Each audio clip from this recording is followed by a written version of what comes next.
अस्सलाम वालेकुम वरहमतुल्लाहि वबरकातुहू। Welcome back to our school of English grammar. आज एक नए कंसेप्ट के साथ आपके सामने फिर से हाजिर है। यू नो दैट मैं इस प्लेटफॉर्म के जरिए से आपके बेसिक्स क्लियर कराता हूँ, कुछ नए कंसेप्ट्स आपके सामने शेयर करता हूँ। आज मैं आपको और एक कंसेप्ट आपको समझाना चाहता हूँ। बड़ा अच्छा कंसेप्ट है। I hope you will enjoy it. Expletives. Expletives एक ऐसा कंसेप्ट कहते हैं, ये कुछ वर्ड्स होते हैं या वर्ड है जो बेसिकली वैकेंसी फिल करता है सेंटेंस में। इसको प्लेस होल्डर कहते हैं। एक्सप्लेटिव्स को प्लेस होल्डर कहते हैं। ये बेसिकली एक वर्ड है जो फिल करता है एक vacancy in a sentence without adding any meaning to the sentence. कोई ऐसा वर्ड जो बेसिकली क्या एक फिलर का काम करता है सेंटेंस में, सेंटेंस स्ट्रक्चर को कंप्लीट करने के लिए, बट रियल मीनिंग को ये प्रोवाइड नहीं करता है सेंटेंस को। उसको हम कहते हैं एक्सप्लेटिव या एक्सप्लेटिव्स कहते हैं। सिंपल मैं कह रहा हूं एक ऐसा वर्ड है कि जो सेंटेंस में एज अ प्लेस होल्डर के तौर पे काम करता है। कोई रियल मीनिंग नहीं है। It doesn't hold any position in a sentence, but it doesn't add meaning to the sentence. हाँ, सेंटेंस के स्ट्रक्चर को कंप्लीट करने में हेल्प करता है। इसी को हम कहते हैं एक्सप्लेटिव। कुछ कॉमन एक्सप्लेटिव्स हमारे पास ऐसे हैं, that is there and it. जैसे there are many students in the class। there are many students in the class।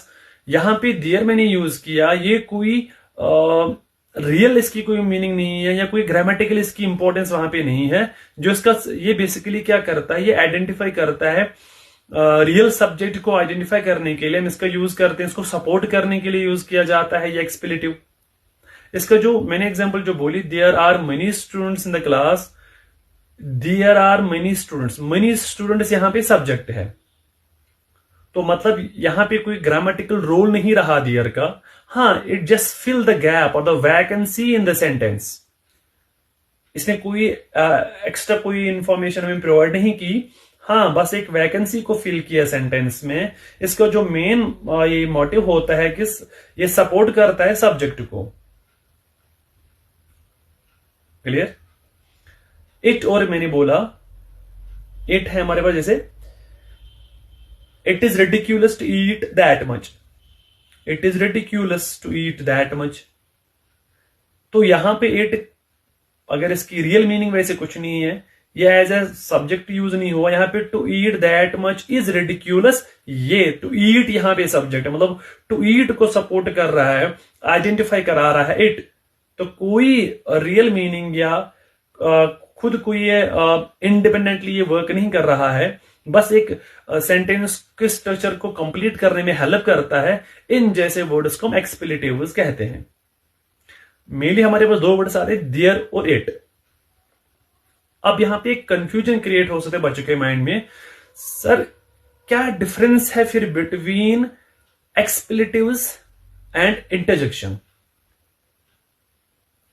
Clear? Beginning में ही वैसे ज्यादा यूज, देयर भी पहले यूज मैंने किया, इट मैंने पहले यूज किया। इंटरजेक्शन की अगर बात करेंगे, ये एक्सप्रेस करते हैं स्ट्रॉन्ग इमोशंस को और फीलिंग्स को।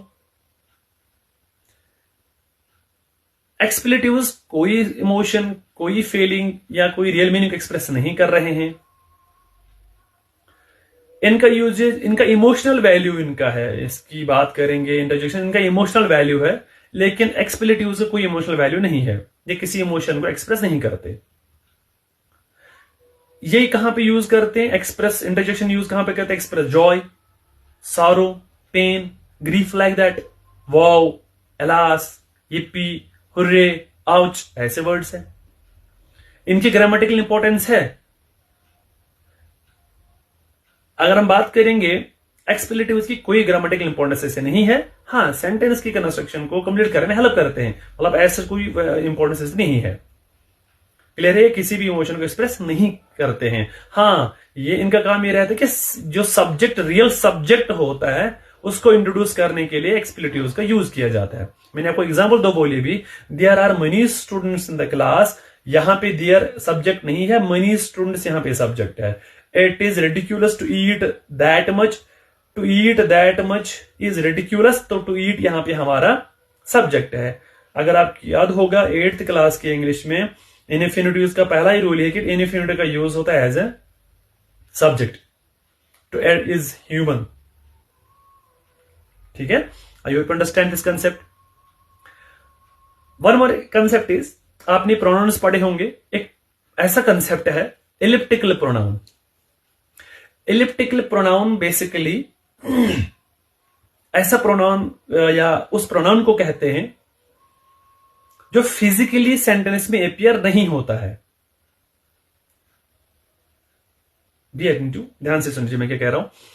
एलिप्टिकल प्रोनाउन एक ऐसा प्रोनाउन है जो फिजिकली सेंटेंस में अपियर नहीं होता है, हम उसको अंडरस्टैंड करते हैं, हम उसको अंडरस्टैंड करते हैं।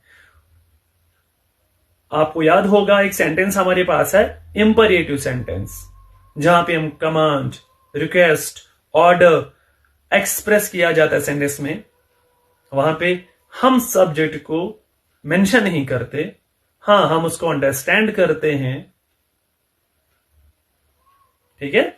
तो हमारा जो वहां पे प्रोनाउन यूज होता है वो यू होता है, लेकिन हम नहीं लिखते हैं सेंटेंस में। सच प्रोनाउन को हम जो है उसको हम इलिप्टिकल प्रोनाउन कहते हैं।